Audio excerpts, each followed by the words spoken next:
Think of this show in this way. Rush Limbaugh and Howard Stern had a child, and that child grew up to have a podcast about building science. This is the opposite of that. Here's Bill Spohn. Welcome back to the Building HVAC Science Podcast, where it's our goal to help create more knowledgeable HVAC and building performance technicians by helping the two professions better understand each other with the ultimate goal of making customers happy in the homes they live in and buildings they work in. If you're in HVAC or home performance or IAQ or follow the electrification movement and you haven't heard of Nate Adams, then you can do yourself some good to listen to this podcast, or at least follow some of the links in the show notes. We had a very interesting conversation. Nate did a ton of preparation before he came onto the podcast.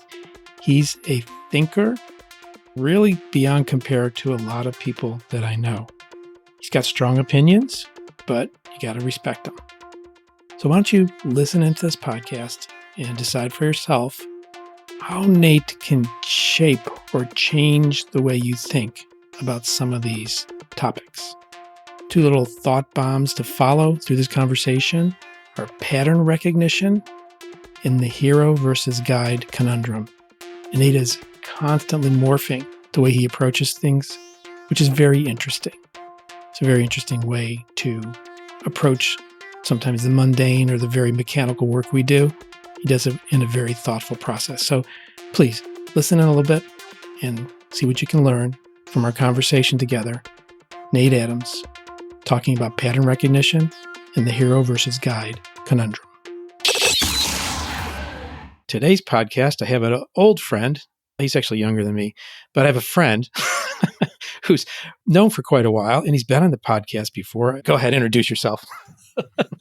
All right. I'm Nate Adams, oftentimes known as Nate the House Whisperer, and now CEO of HVAC 2.0. So it's Bill and I will be talking about, in part, an update, but really just storytelling is what I was thinking about of all the pattern recognition that we've had to do, as fundamentally what our goal has been for a decade is how do we make truly comfortable, truly healthy homes available to anyone who would like one. And that has been a far more difficult path than I think any of us might have expected when we started the journey.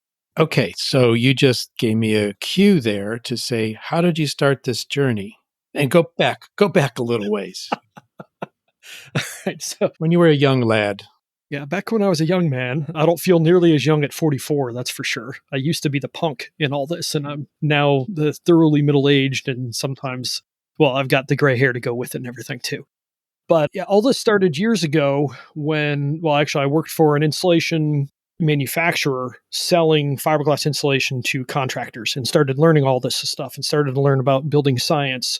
And then my job disappeared with the housing crisis in early 2009 and started insulation contracting. Let me pause you right there. What did you think when you first got introduced to building science at that point? Can you remember? Did you believe that this is BS or it's too hard, or can you recall your reaction? No, it was fascination, which I think is the reaction of a whole lot of people. My favorite class in high school was probably basic chemistry. So my sophomore year of high school, I just really, really liked that. I like science. I like physics. I like connecting the dots. I like houses. I like solving problems. So where I am really makes sense if you look back to what I enjoyed as a kid.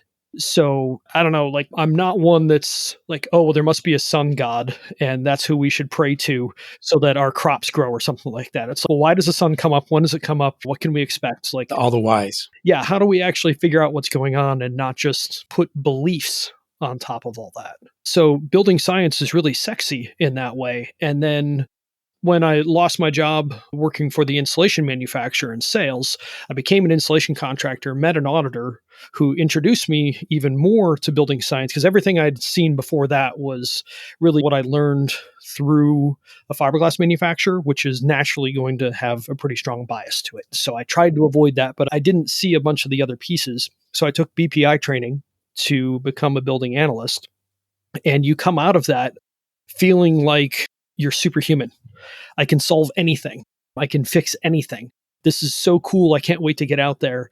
And then you talk to people and A, they think you're crazy. B, they want you to shut up. And C, they don't do anything. That's a consistent theme within the home performance world, which I'm sure you can agree because you've watched it. This is not something that scales easily. It's not something that you can just do. Nobody's looking for a home performance. Oh, yeah. Nobody's looking for that at all. Exactly. And it's like, well, I know how to do this, but there's kind of a story about it where you see ants going to something that's greatly to their peril where they're going to die. And you want to tell them, hey, look, don't go that way. It's going to be bad. It's going to end badly, but you have no way to communicate it. And that ultimately becomes the frustration that you usually feel in the home performance world.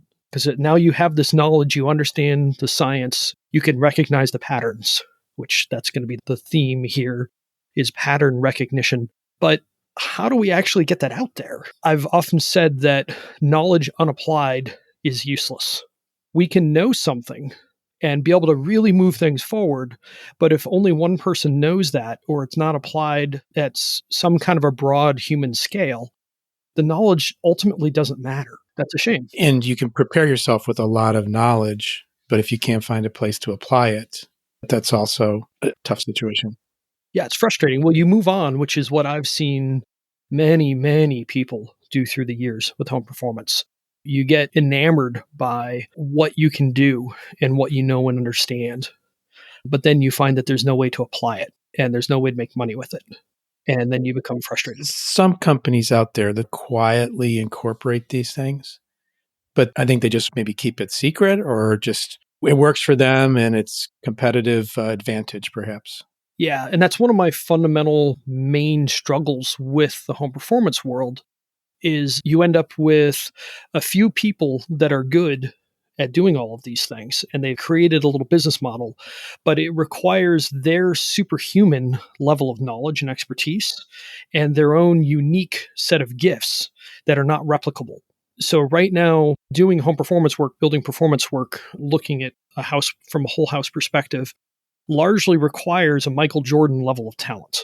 And fundamentally, you're not going to have a lot of that. So it's been a couple of years, actually, since we talked about it. It was back when it was still called Home Performance 2.0, about creating a McDonald's-like process so that there's a process where you can go to any McDonald's in the world and get fundamentally the same Big Mac. Yeah, the installation tastes the same from house to house to house. Yes, exactly. If I have to tell you not to eat insulation, go ahead and eat it. Yes, hopefully we can avoid coffee is hot, don't spill on your crotch. So fundamentally, what's missing in this and it is some sort of a process that can be taught to people that of just normal ability, or frankly, in the HVAC world, the technical ability of an HVAC technician who routinely become the owners is really spectacular. There's so much stuff you have to know to be a good technician. It's kind of crazy. And the morph to doing home performance work is really not a huge lift. Nate wrote up a really nice 7-page document that we're both looking at in preparation for this. He's one of the few guests that actually really prepares for this. I think he was already prepared without doing it, but he did it anyway. So thank you for doing that. One of the quotes I pulled out of it was, home performance is a drug. And my comment on that was, it's attractive concept, but hard to execute. It seems somewhat mystical. And then there's that quote from Bill Russell. Can you give us a little background on that quote? Which quote in here? Why don't Adam set up the blower door in his house. Oh, yeah, with Adam. Yeah. Back to the point that I was making about HVAC technicians just being really amazing humans in a whole lot of ways. It's the technical expertise for doing home performance is really a pretty small lift. As we'll get to later, the mindset piece is actually way, way, way harder than the technical. Bill Russell's house, so curious HVAC guy of HVAC Overtime, he invited me up to run a comfort consult on his house. And A-Team Adam Muffetch came up at the same time. And Adam was just really curious. I think he can out-curious Bill as curious HVAC guy. Adam is this rabid learner, and so is Bill. All those guys, they're just super-duper learners, always trying to understand what's going on and move forward. So Adam was afraid of the blower door before he got there. He's just like, man, these things freak me out. It just seems spooky. I don't understand it. And I put it up in front of him, and I had it the last time in a door that was really, really big. It was the biggest that it could possibly fit in. So it was almost 4 foot wide and like 9 foot tall. It was a huge door of a big house, actually, in the neighborhood I grew up in.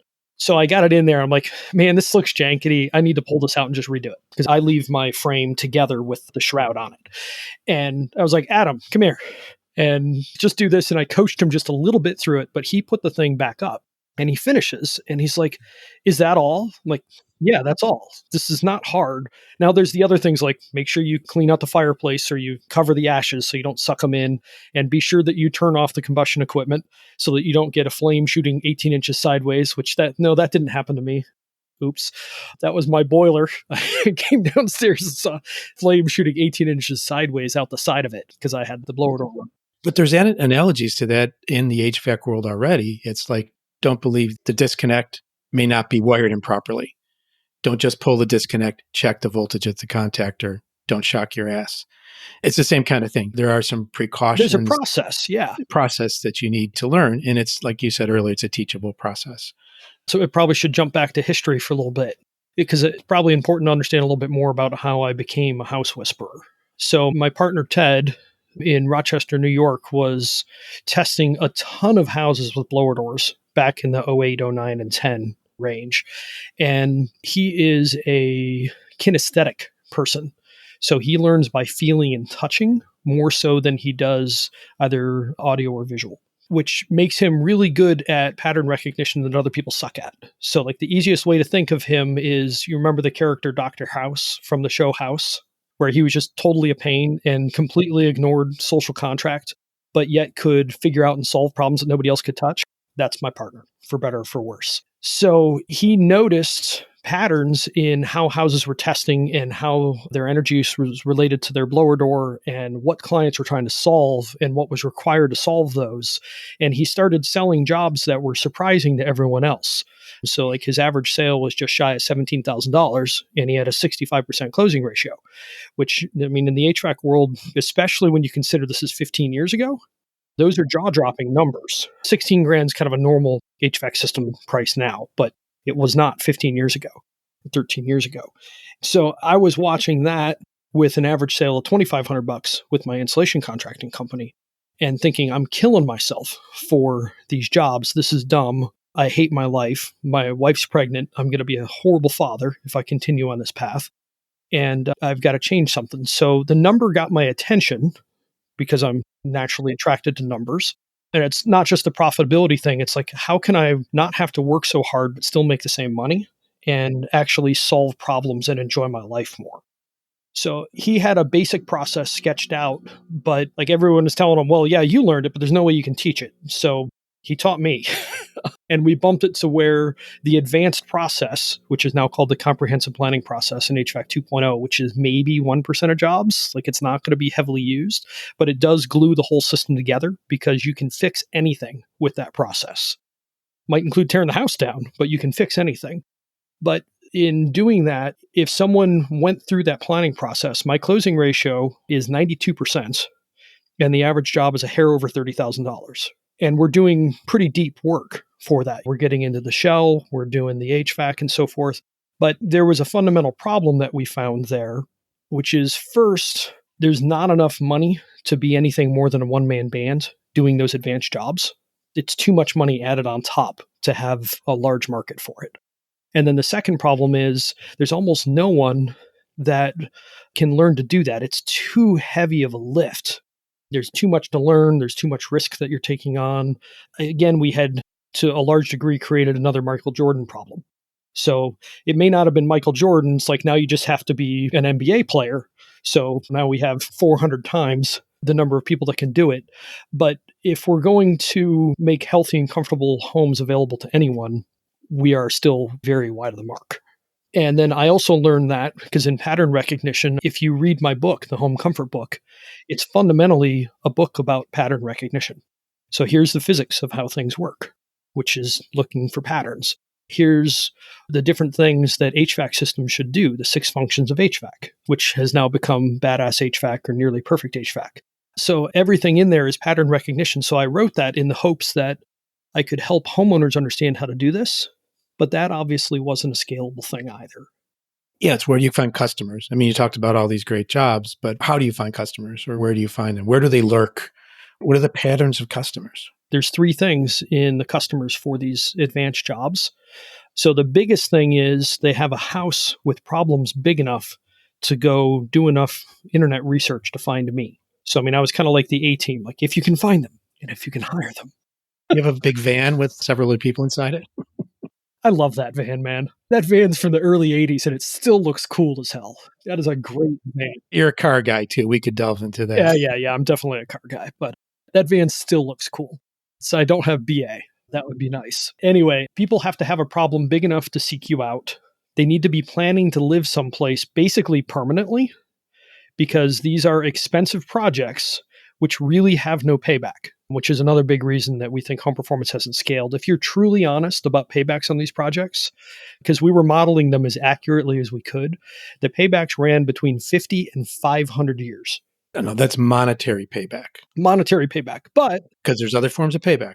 Well, that's non-energy benefits. And it's a bitch too. Wait, no, that's the other one. No. We'll get to the non-energy benefits because that's a lot of what ends up doing this. We are bouncing around, but I think you're okay with this. We're getting there. So large problems, planning to live there for a long time, and then they need to have access to the money to do the work. And if you don't have those three, you don't have one of these big projects. One of the things that we were wondering is, okay, so can other people do this? And the answer is yes. So now a number of other people have sold these big projects. And John Esquivel down in Austin, it's the first one he did, he sold a $68,000 job. 2 HVAC systems, aero barrier, which we weren't really that impressed with, a bunch of spray foam, bath fans, just a whole bunch of different things that were in there. So 3,000 square foot house, so decent sized house, but not ginormous. And he sold a $68,000 job. And my record at that point was 70. And I'm like, dude, you can't kill me first one out of the gate. Stop doing this. Give me a minute here. Let me breathe. I need to go see if I can get another job. Holy cow. But we've seen repeatedly that advanced process is indeed as effective as what I was seeing as well. But if you take 100 homes, probably only one of them is going to be a good candidate for that, realistically. And this was an extremely frustrating pattern to recognize, which is, like we were talking earlier, it's a bit crass, apologies, but I can't think of a better analogy for it yet. And this is the HVAC world, so it'll be fine. But think of Freud coming up with like the whole Oedipal thing, where he's like, how come all my clients want to screw their mom? What's going on here? It's like you are only dealing with a really messed up portion, a very small portion of the population. Those are the people who seek you out. Yeah, they're the ones that find you. So the houses that found us were really, really screwed up. And they had motivated clients. So we're like, boy, look at all these screwed up houses. There's screwed up houses everywhere. What's going on? Then we start teaching HVAC contractors how to do comfort consults, which is the first part of the advanced process. It's a blower door test, a good interview. There's a nice report that comes out of it. But fundamentally, you're trying to figure out, is HVAC alone likely to solve the problems that the clients are bringing to you or substantially solve them? And the answer, way more than we would have expected, was yes. So what we're seeing is if 100 houses come in, 70 of them just get like a traditional free quote. And I'm talking, this is HVAC leads coming into an HVAC contractor, replacement leads. So if there's 100 replacement leads, 70 end up going to free quotes and getting basically a like for like change out. Because for free, you should be very limited in what you give. And then the other 30 go for a comfort consult. Something like 28 or 29 of those 30 just buy a nice piece of HVAC. And what we're seeing there is the average project is right around 20,000, 19, 22, depending on which one of the guys you're talking to.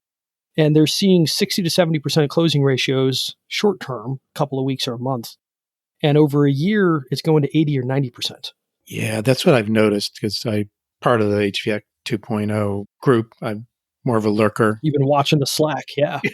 Yeah, and just seeing the conversations, and see a lot of people saying, geez, it's been a year, 2 years, 3 years since I gave that quote, and now they're coming back around. So it's keep yourself busy with a process. And the process includes this customer acquisition process, as well as the management process, and then the execution process. Exactly. It's McDonald's. Yeah. The French fryers got the little buzzers on them telling them exactly to the second when they're done. Yeah. Can you give us an idea of what's been the uptake of this concept? Beyond finding customers, are you finding contractors who are getting this? You've mentioned a couple already.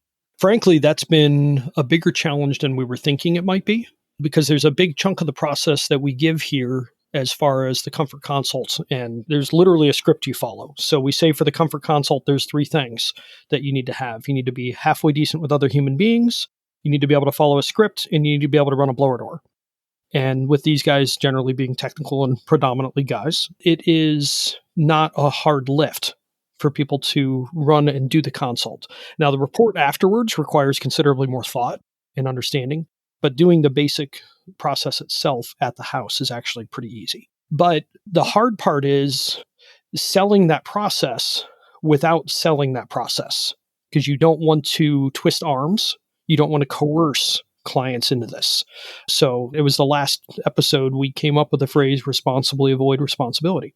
And that's really important. So you need to be able to offer clients options, let them know what the ramifications are of the choices and what the costs are of the choices, and then step back and let them decide. So we view it like a choose your own adventure, only instead of having no idea what's going to happen when you choose the path for your character, if you're going to die in the end, you've got a pretty good idea of what's going to happen, and you can apprise your clients of what those risks and rewards are. And you talk a little bit in the overview you gave me beforehand about treating clients like adults and not like children. And I think that hero aspect that you talked about too, we haven't touched on it yet, but the hero aspect makes you want to look down on people, perhaps. That first can be off-putting, and second can push somebody into a situation where they either decide not to do it or they rely on you too much. Yeah, they just flop over on you. You're a dad many times over, so you remember little kids, they're like, oh, dad's around, physics don't exist, blah! And they go and fall, and you're like, oh, geez, and you got to go catch them. Clients will do that to us. So the issue that we've had, and again, pattern recognition through all of this. So here's the common problems in houses, the commonalities in clients, and then what are the commonalities of being able to offer this to anyone, realizing that HVAC contractors are the path to this. There's no other way that's viable because you can't create a new business vertical to do this. It needs to fit into an existing one. So that was a pattern that we recognized. And then realizing that houses weren't as screwed up as we thought. So we've got this process for screwed up houses, and then we figure out that a lot of houses aren't screwed up, or they're not screwed up enough to do this advanced path. And then HVAC alone is likely to solve a whole lot of problems on its own, which was a surprise to us as well, because I come from the insulation and air sealing side, the shell side. I don't come from HVAC. This is accidental being here. And now we recognize that we have to give contractors a way to responsibly avoid responsibility and help people understand they can do a free quote, which involves no free consulting. Very important. As soon as you start telling people what to do, who owns the results of that? You, the advisor. So if you are giving free consulting and telling people what to do, you are irresponsibly owning responsibility. Because if you aren't getting paid to take responsibility and given control over outcomes, don't take responsibility. You can't, because otherwise you're breaking the serenity prayer. What is it? Help me be okay with what I can't change and change what I can, and to know the difference. And fundamentally, the only thing you have control over is yourself. So if a client gives you responsibility for something that you can't control, the odds of things ending badly are pretty high. And I think all of us have had those experiences. I know I have. Like, actually, when I gained weight again, this was 5 or 6 years ago, like I'd managed to keep a bunch of weight off for a long time. And I had a client, big house on a lake, on Lake Erie, and I let him take something that wasn't part of the process. So I was like, well, okay, let's try hourly consulting and see what happens. And he comes back and he asked me a whole bunch of questions that would have been figured out through the comprehensive planning process, but weren't for what he paid me to do. And he's like, well, but now you need to deal with this. And I'm like, that wasn't part of the deal, but I didn't know to push back. Then I got a 2-week time frame to do this very substantial project on the house that really needed 3 weeks to do. And I stress ate like crazy. I gained 10 pounds in 2 weeks because I had irresponsibly taken responsibility. So like all the things that are in this, the pattern recognition, all of the pieces of the process, they're in there probably because either I made the mistake, Ted made the mistake, or someone else that we know made the mistake. So like all the questions in the comfort consult, there's an hour's worth of questions. Every question is in there because one of us got bit. I'll be honest, I'm understanding better the strictness necessary in the process. And I'm going to give you, after reading your notes here, I'll give you my reaction to it. The process is sacred. If you go off the path, it's risky. You can lose money. You can lose customers. You can lose faith in using home performance techniques to help solve problems and therefore become a naysayer. So the strictness of the prophet is like ripping off the Band-Aid real quick. If this isn't for you, it's not for you. It's probably not going to be for you. Yes. It's a filter following your process. Yeah. So here's another way to look at it too, because a lot of people find the process is sacred to be offensive, and it's not meant to be. But if you set an outdoor unit and you don't hook anything up and you put your face in front of the refrigerant line and you open it up, what's going to happen? It's going to be bad. So in a whole lot of mechanical things, there are fast, immediate, and extremely painful consequences to doing things in the wrong order. In sales, there aren't. You just don't get the sale and you don't understand, or it takes a while, something doesn't work, the client bounces back and blames you, but like the feedback loops aren't seconds or minutes, the feedback loops are weeks and months or years. So the reason that the process is sacred is so important, it's just you're trying to stay on the path in the right order. It's the sales and marketing equivalent of don't release the refrigerant into the system until you've brazed everything together with nitrogen and you've pressure tested it and you've made sure that everything's okay and the equipment's hooked up to the power and all that stuff. You don't do that until the system's ready to go. That's fundamentally what this is. And it's an easy misunderstanding to have. It's not meant to be religious. It's meant to be, how do you avoid getting kicked in the butt? Right. It's a journey you've been on with other people for a long time. You've taken notes. You know what works, what doesn't work. You're not saying there isn't a possible other path out there, but this is a path that you have total faith in because of your experience, your life experience, and that of others that have worked with you and the effort you put into it. I want to talk a little bit about the effort you put into so many different things. And I just started to think of this here as we're writing. You wrote the home comfort book.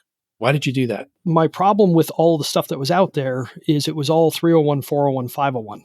So it was really hard to jump into. I liken it to going into a church that you're just not familiar with. Like I've been to a few Catholic weddings and I'm not Catholic. So the whole sit up or sit down, stand up, kneel. The gymnastics? Yeah, it messes with you. So like it's off-putting and confusing and you're looking around, am I doing this right? You're feeling like a child because you don't know the conventions.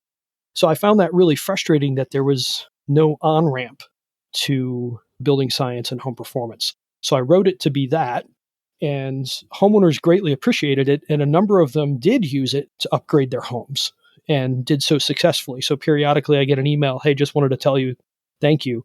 Your book helped me understand what to do, and I did it. But then what we also learned was it's exactly at the level of HVAC contractors. On the topic of home performance. On the topic of home performance, because all HVAC contractors, basically all of them, don't have a great deal of understanding on the building science side. They tend to be extremely good mechanics, that's the amazing part. Like you can go up to any house, look at the cockamamie system that house has, how things are arranged. Like it's the same basic thing, but everyone is a slightly different configuration with different holes and problems in the system. You have to diagnose it quickly, figure out which part you have to change, hope you have that part on your truck or go order it, get it changed out, charge the client and move on. And you do that like 3, 4, 5, 6 times a day. It's incredible the amount of knowledge and understanding it takes to do that. So fundamentally good technicians, but oftentimes not the best engineers, because it's difficult to spend your day looking at the bark of the tree and then back up and look at the forest. So the book basically gave HVAC contractors a way to back up, look at the forest, and begin to understand how HVAC operation relates to the operation of the house as a whole. How long did it take you to write that? About 2 years. 2 years. And it's gorgeously illustrated. Who did that? The technical illustrations are basically all my wife, and she designed it. So Rachel did an amazing job on all that. And then the cartoons in it are from a guy named Alif in Indonesia, who did just a lovely job with that. And you've been very generous to the public with the free chapters. And for anybody who doesn't know, why don't you explain how that book is delivered? Oh, sure. So the book, it has 6 chapters, and 2 of them I held back. My general rule of thumb is if it's a concept, I'll give it to you for free. If it's application, I need to charge for it because I need to make a living of some sort. That book hasn't been that great as far as living, but 4 of the 6 chapters are available for free at natethehousewhisperer.com. And you can just go download it. And that includes Home Performance 101 and HVAC 101, which those are the two foundational pieces to understanding how houses work physics-wise as a whole. And then you can also buy it as a hard copy. The hard copy is really pretty. It's a very nice printed book. So it's Amazon. You can get that at. Like a coffee table book, pretty much. Or True Tech Tools. But it's printed by Amazon. So either way. I'm going to redirect you again towards something else you've done that's very generous and thought-provoking is Electrify Everything and the content you produced out of that. Talk a little bit about that. Yeah, to me, electrification is inevitable and extremely obvious. And that actually comes from the pattern recognition. That's Ted. So he was telling me in 2012, like, buy Tesla, buy Tesla, buy Tesla. This is 10 years ago. Hardly anybody knew what Tesla was. I mean, that's when the Model S was hitting the ground. It had just come out. But the basics of it are super obvious, and it's hyper politicized right now. Understand, I'm talking about this from an economic perspective, not a political one, because I can speak to either political side, frankly, on this. But fundamentally, there are experience curves. So when there's a new technology that comes out, if it's brand new, over time, the price of that technology falls pretty quickly. So the Wright's law is 20% reduction in price for every doubling in production. And it follows a bunch of things. So there were a number of people that saw that renewable energy through solar and wind was going to be the least cost way to make energy at some point. And at some point was basically last year and the year before. So it's happened. And that was versus frack gas. So like very inexpensively harvested natural gas, which was, we had a decade of just super duper cheap prices. And that's over at this point. But if you look at that, you realize that renewable energy is the least expensive form of energy that mankind has known ever. And it just became that in the last couple of years. So the economics of it are inevitable. There's a whole lot of technological challenges still. I follow all this stuff pretty closely on Energy Twitter, where I'm well known as like one of the few boots on the ground people. So it's lots of ivory tower, and then they don't know what the hell to do with me half the time because I'm coarse oftentimes, but it needs to happen. Everybody's pulling in one direction. I'm trying to pull them back. But because of that, I know a lot of people. So Dr. Chris Clack of Vibrant Clean Energy modeled the hardest grid, I think, in the country to electrify, which is Minnesota, because that's the coldest state that we have in the country with any reasonable amount of population. St. Paul and Minneapolis, that's a really, really hard city to do. And he found that the grid needed to be 1.57x the size it is now, so about 60% larger, and flow 2.26x as much power to fully decarbonize. So that's houses, that's vehicles, that's industrial processes, everything. That's something that's doable. So it's cheaper and it's technically possible if difficult. So when you look at it, it's just like, well, this is where we're going to go. And it makes sense. It's clean. It leads to clean air and clean water, much more so than we have now. It's better experiences with all the products now. Electric cars are really an amazing experience. We still have a few struggles with interstate travel. Teslas don't, the other ones do, but that's getting better quick. Heat pumps provide far better comfort when done right than furnaces can because they're better at matching mean reading temperature, things like that. Done right's critical there. Done right, yeah. They're more finicky. You can really screw up a furnace install and still have it work, where you have to be pretty cautious screwing up a heat pump install, which is also built into the 2.0 process, like making sure that you're warning clients of what's going on. But anyway, electrification, it's just inevitable from a economic standpoint. It's basically a matter of what speed is it going to be. Yeah.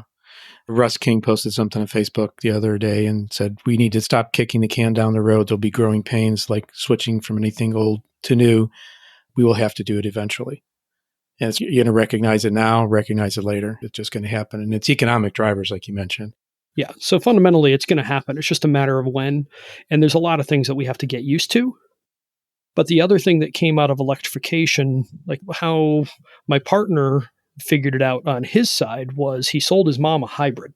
And this was an old Carrier Infinity back when I think it was still a 2-stage, because this was 09 or 10. So the green speed wasn't out yet. And his mom called him on a 5-degree day in Rochester. And her house was, 2,500, 3,000 square feet, something like that. It had a 3-ton heat pump on top of a 60K mod furnace. So fairly standard system. If you put a gun to my head of what to put in a house, I'm going to tell you a 3-ton heat pump on top of a 60K mod furnace, because that'll work in like 95% of homes. It's amazing the broad swath that'll handle. It's a pattern you recognized, apparently. Yes. Yeah, very much a pattern. But she called him and said, Teddy, I don't know what's going on. The house is warm, but the air coming out of the vents is cold. And he's like, son of a gun. They didn't turn on the gas valve. The thing was running on the heat pump only. And he's like, why do we even need the furnace? This is stupid. Like, it costs $25 a month to have that meter, or $15 a month to have that meter. Why are we even bothering? That was the first step. And then as you start doing load calcs, which I'm well known for aggressive sizing, is as you start doing load calcs and seeing what houses actually need, you're going to be shocked how many houses the appropriate piece of equipment is a 2 or a 3-ton heat pump, like almost regardless of where you are in the country. So there's an inevitable push towards electrification. But then also, when you use right-sized equipment, you're constantly washing the surfaces and the materials in the house with a slightly warmed or a slightly cooled stream of air. And your house that you're sitting in, you have a 2-ton heat pump in Pittsburgh, Pennsylvania, and that's not a small house. Mm-hmm. And it's the thermal battery is what you're talking about. Yeah, can be. Yep. Of the materials of construction. And that's where you need to think, pun intended, out of the box when you install HVAC equipment. It's sitting in another box. So it's like nesting dolls. No, it is. And it's all. So going back to pattern recognition, one of the hardest things to do as you learn home performance is remembering to zoom in and zoom out, and zoom in and zoom out. So like Elon Musk talks about this as first principles thinking. You go to the end and you come back and you work it back and forth and back and forth and back and forth until you find where most of the snags are. And some of it you're only going to find by treading that path. You just are. I mean, that's what we've been doing. Like, how do we make comfortable, healthy homes available to anyone who wants one? You just don't launch rockets that blow up like Musk does. But that's okay. You got to do that. What is that? Unscheduled rapid disassembly? Disassembly, yes.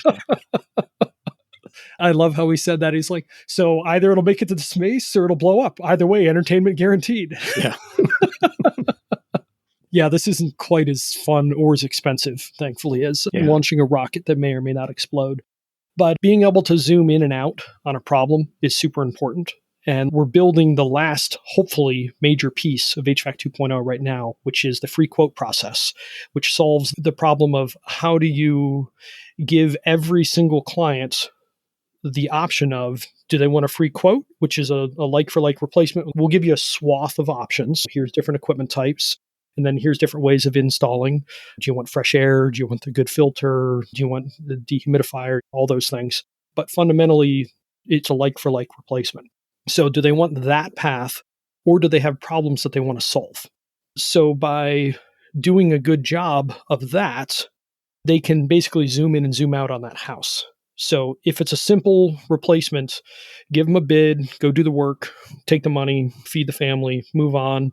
And then if you do a good job of educating them on what the ramifications are of the different types of equipment and different types of install, if they call you later and be like, boy, it's 50 degrees out and my house is really cold. I'm like, well, you opted for the oversized furnace with an air conditioner, not a heat pump. So you have 100,000 BTUs or nothing. So I liken it to, if you want to get clean, you have the option of either a 10-gallon bucket of hot water or a 5-minute shower at 2 gallons a minute. So either way, it's the same amount of heat and energy.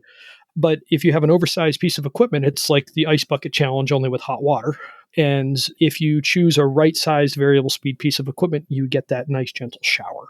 The free quote process, you can become a part-time evangelist. That is about it. But it gives a process, and that's like, it's not done yet. But what I'm really excited to see is I think it's going to drive up. I don't know if it's going to drive up closing ratios. Like, I think marginal, maybe a 5% bump, 10% bump. But I do think it's going to drive ticket sizes up a lot. So it'll be interesting to see that. And there's something to be said just for engagement with customers, getting your name out there as a business, getting your name passed along from customers, even if they got the free quote from you. Who did you use? That happens a lot on neighborhood groups, a lot. Totally. Yeah. And if you give them a different experience, actually, let's jump back to the guide, not hero. Well, we haven't really covered that yet.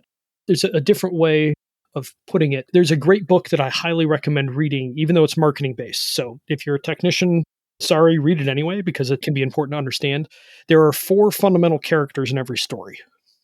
You have the villain, the victim, the hero, and the guide. And clients will oftentimes end up playing the victim or feeling like the victim because their furnace just died. It's cold outside. They're freaked out that their pipes are going to freeze. They are not in an adult state. So they look to you to become the hero and basically accept the responsibility of solving the problem. Oftentimes when you don't have the control and you're not getting paid enough to truly solve the problem, like you don't know if they've got other things to solve except for their equipment's broke. So you don't want the client to ever feel like the victim. But if you become the hero, you're taking all the responsibility. And that basically leaves, if you are the hero in the story, then the client is either the guide, the villain, or the victim. So instead, we need to seek to make our clients the hero, which generally puts us, well, the only other one you want to be is the guide. So you want to guide them into the right decision, but let them make the decision. Like Obi-Wan taught Luke the Force and how to fight and use a lightsaber and how to think to a degree. But it was Luke that had to actually make the decisions in the moments of what to do. For some reason, the TV show Lost comes to mind. Okay, what part? And I'm not sure. I'm trying to think of the names of the characters and who were the heroes and the guides in that, but there definitely were, and everyone was a victim. You did not mention the name of the book, which you picked this up from? Oh, yeah. So it's Donald Miller, and it's Building a Story Brand. Okay. By Donald Miller. Yeah, you mentioned that in the write-up here. Yeah, in the write-up.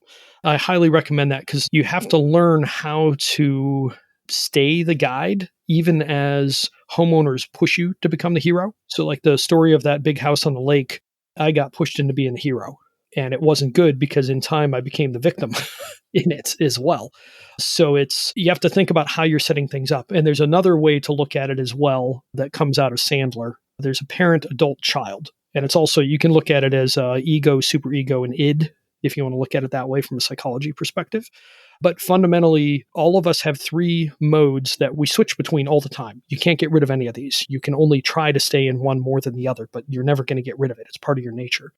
We can be either the parent, and we can either be nurturing, oh, good job, look at you, so proud of you, or the critical parents, what the hell's wrong with you? Why are you doing this? That sort of thing. And the flip side to the parent is the child. So you can either be the rebellious child, which is going to come when your parent says, what the hell's wrong with you? Screw you, and they're not going to listen to you. Or the compliant child. Yes, Dad, happy to do that. But the other really important piece is the adult, or like the superego. So that's where you're more logic-based, and most importantly, you're equal in a relationship. So parent-child is superior-inferior. That's just out of necessity. That's how it works. And if you kick a client into either parent or child, it's going to be a struggle to work with them in one way or another. If you can keep them in adult by carefully educating them, which you can do in an automatic fashion. I've got a lot of content for helping educate, and I'm working on more. If you can help them understand what their choices are, what the ramifications are, what the prices are of these different paths forward, and let them choose, they now own a great deal of the responsibility for those results. So you just responsibly avoided responsibility. So it's not that you're casting it off in a mean way or in a coercive way. You're treating them as an adult. Look, so we can do this, this, or this. Here's what's going to happen either way. Here's what they're going to cost. What would you prefer? And then you let them choose. And now it's amazing when you put the weight back on clients for the results, how they tend to choose better stuff. So now instead of the single stage, they go for the 2-stage. And now instead of the air conditioner, they go for the heat pump. Because you explained it well to them. Yeah. Then they also see the value in going up. So it's not, well, here's 4 different pieces of equipment. I can't tell what the difference is between them, except for this one's 6,000 more. I think from different things I've seen over the years, the parent-child inequity in this kind of business relationship, it's like the parent-child thing is the contractor looks down on the customer. I know what's good for you. And on the flip side, the engineer customer looks down on the contractor. Boy, does that make friction. Wow. Yes, it does. But you know what? I actually love my engineer clients the most in many cases. In fact, one of them is here right now, staying in one of our Airbnbs, about to jump off the bridge here tomorrow. So he's here for Bridge Day. This is a New River Gorge Bridge. It was finished the third Saturday of October in 1977. So they shut it down on the third Saturday of October every year, and people jump off of it, base jumping. So he's like, yeah, I'll get at least 2 jumps in, hopefully, and the most I can really do is 6. But he's an engineer, and he electrified his house because we very carefully educated him on what the options were. And it was funny. He's like, well, I've got this budget. This is all I'm going to spend. What do you want to do? And we go through and he checks every single box of what I had suggested. And I'm like, this doesn't fit your budget, Peter. And he's like, well, let's get bids. And he got really lucky. And the bids actually came in where he got what he wanted within the budget. But I was expecting it to be $6,000 or $7,000 extra. And both contractors, I'm like, are you sure?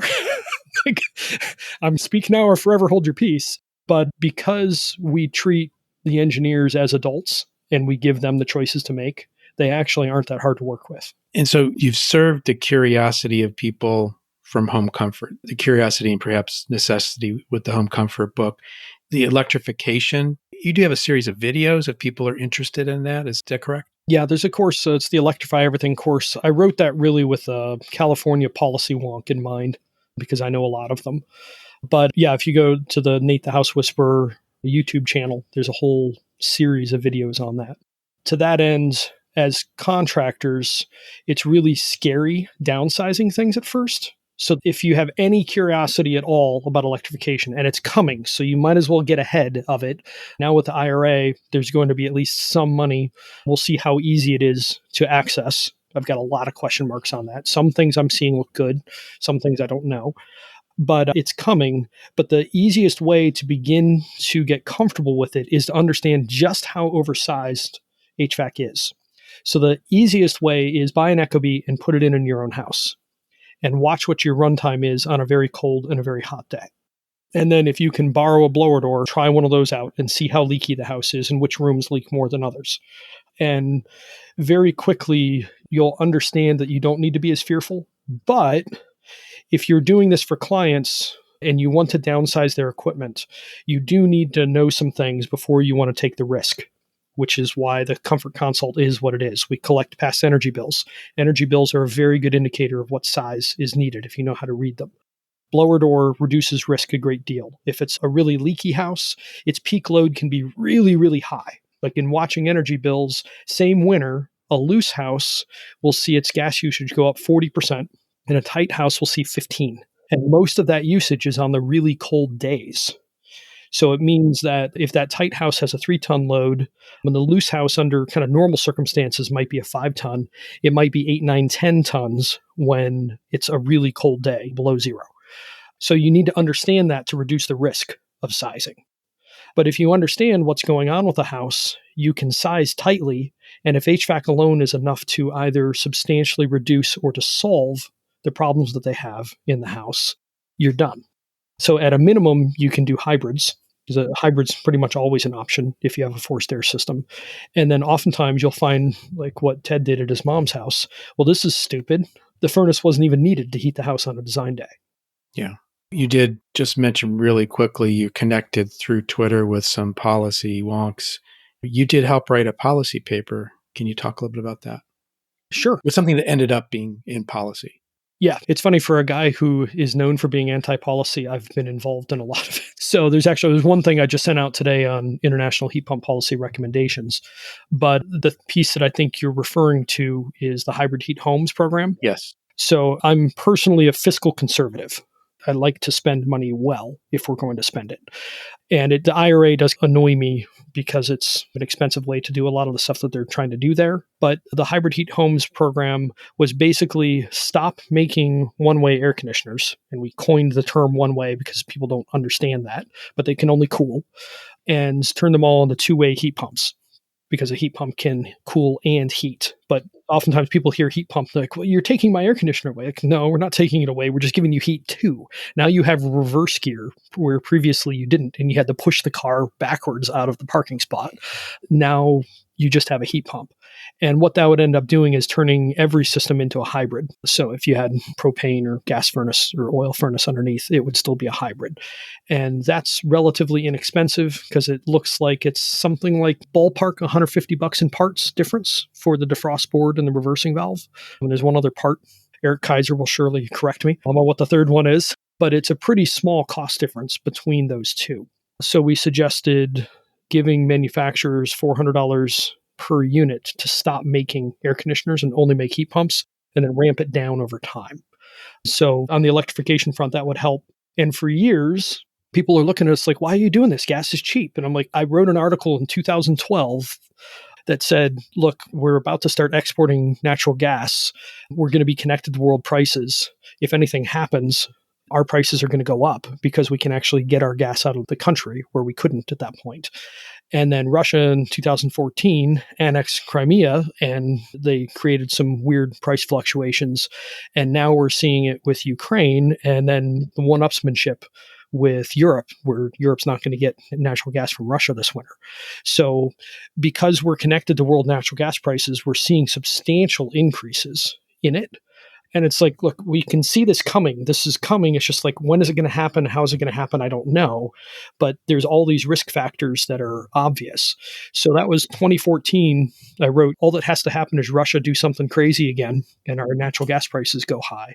And that's what we've seen. So if you sell a heat pump now to people, it's increasing their choice because now they have two different ways to heat their house. So on the cold days, if it's a leaky house, no, the heat pump's not going to do it, but that's fine. They have gas backup or propane backup, whatever. But for the majority of the year, if they have a heat pump, that will cover the load, and it will likely be more comfortable as well. Just turn your airflow down so that you don't have 85-degree air coming out of the vents. And that, the way I understand it, the real basic level, it was connecting to the world market on gas. And that was a business decision made by producers of course. Connect. So there's nothing political. I mean, there might have been political permits and things like that, or things that go through governments, but it was a business decision to connect with world markets. Exactly. It's world natural gas prices have consistently been between 5 and 20 times what we pay in the US. We had it nice. Had is the operative word there. Yeah, it's still a pretty big bump though. Europe's going to be ugly. And actually, we are now stuck paying it. Like the Northeast, I didn't realize this until I talked to someone at a utility in the Northeast. New England gets most of their natural gas for home heating through these ships. So it doesn't come through a pipeline. They're extremely pipeline constrained. So they have to get it in ships and store it. So now they're competing with world prices. Because like if you own a ship full of natural gas, are you going to sell it at $1 to New England? Or $5 in England or Europe or Asia? Even when you include the shipping costs, it's still a way better deal to go elsewhere. So New England's going to see really high heating prices this winter because of that. Where the rest of us, if we're connected to lower cost natural gas through pipelines, we're still going to see our prices go up, but not quite as extreme. But the odds of the cheap natural gas coming back that we've been used to for the last decade are essentially zero, because now we're on world market prices, which is actually, that's another thing. Renewables, it's extremely difficult to connect the entire country or between countries. Like going across the ocean is no joke. So we can connect Mexico and Canada and I guess South America to a degree. But the odds of us connecting to Europe aren't super high because it's really difficult and expensive to do. So the continents are isolated with renewables. Yes. Or electricity. Yep. Which generally should have a moderating price effect, a moderating effect on the prices of electricity. And the other nice thing is, do you know anybody in this conversation that has solar at their house? Yeah, I do. One person. Yeah, that's right. I see sun glinting off of some surface onto your face. So you do have solar. Yeah, that's just a table. But solar panels are a natural limiter on electricity prices.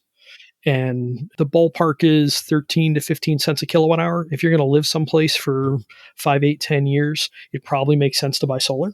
And then that will cap your electricity prices for a lot of your usage. So where if gas and oil prices go up, I'm from Ohio, so yes, like I see wells in backyards, but it's few and far between. And most of the country doesn't have access to shale gas. So if oil and gas prices go up, guess what? You're paying it. You have zero control. There's nothing you can do. But with electricity, there is a natural price limiter, which is you can buy solar panels and batteries and moderate your costs.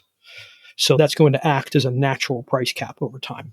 We could talk for a long time. Oh, I don't know. I'm going to ask you one more question, and then I'm going to give the listeners back their ears. Where do you see this going, HVAC 2.0? The goal of it is to make it a business model that is so good compared to business as usual that it takes over like kudzu on a mountainside. That's what we're beginning to see. Let me ask you a question. Sure. If you could do 120% more sales with the same amount of marketing and lead volume that you have now, would that be worth a few $100s a month to you? Sure. That's what we're seeing within the HVAC 2.0 network, as small as it is right now. But you got to have faith. That's the thing. You do. You have to have faith in the process. Yeah, you have to have faith in the process and you need to use the process. Yes. But you have documented performance with the process too. You do a lot of new data collection. So if people believe your data, it's not like you're saying just have faith. And no, the hardest part is making that transition to the guide and stopping being the hero. All the technical stuff that's involved behind this is not that hard. So again, it's pattern recognition. You get the blow order up and you ask your client some questions, and you're going to fairly quickly understand what the likely paths are for that house forward. And if they don't have enough comfort issues to even justify doing a comfort consult, then you just change the equipment. But again, you're giving them educated options. So fundamentally, what we're trying to do is, you've gone bowling with your kids. You know how they pull the bumpers up? Yep. So that you can't gutter ball anymore. So you may not hit much, but you're going to hit something. So basically, the software for HVAC 2.0 is those bumpers. So we view it as a software-backed sales process. So as far as the process is sacred, it's also a guild, because there's a bunch of us that work together to help each other solve problems. Because this is, when you first dive into all these things, it's confusing and a lot to pick up. So even though technically it's not that hard, there's still a bunch of nuance like anything. And then it's an ethos. It's a different way of looking at the world compared to what you normally see. The ethos is the hardest piece of those. It's switching how your mind works to a degree. Great. Thank you so much. And links for people to connect, to learn more about all these things. I could probably grab them, or maybe you could. I'll send you a couple too. Shoot me some and I'll put them in the show notes. If you want to see the house whispering, go to EnergySmartOhio.com. Basically, that practice is defunct at this point, but I'll keep the website up for a good while. And you can see what these advanced projects look like. NateTheHouseWhisperer.com. You can read the book. HVAC20.com. You can begin to get your head around it. Although, to be frank, the website kind of sucks right now because that's not our focus. Our focus is on filling in the free quote piece so that it's much easier to use the process. You're still in the building stage. You have evidence, you have activity, you have success, but you're still building. Yeah, it's not complete yet. But the odds are end of the year or very early next year, we will have all of the free quote stuff in place. And then it's going to get really easy to use. And there's two primary users, I should mention. So if you are a technician owner who loves to do things right and hates selling, this is for you. Because if ever you feel like you're selling, you're doing it wrong using 2.0. And the other group that we're finding we're really helpful for are salespeople at a larger company. This is a tool you can use just for your own work, and you can substantially improve your compensation. Like you can double your compensation. Like that's a consistent number that we're seeing with the same number of leads. Excellent. I look forward to having you back again for another update in the next year or so. That'll be great. I look forward to it too. Thank you, Nate. Thanks, Bill. I'd like to thank you for listening to this episode of the Building HVAC Science podcast, where I had my friend Nate Adams back on again. I think it's the third time, maybe the fourth time he's been on the podcast. This is episode 97. So he's been call it a frequent flyer of the program. If you're interested in becoming more connected with the Building HVAC Science podcast, you can drop me an email, bill@truetechtools.com, or you can visit our Facebook page. Some of the topics we discuss require technical training for proper interpretation and or safe execution. So if you're a trained pro, you can go ahead. But if you're not, please consult with and hire a trained pro. The Building HVAC Science podcast is a production of True Tech Tools Limited. Until next time, take care.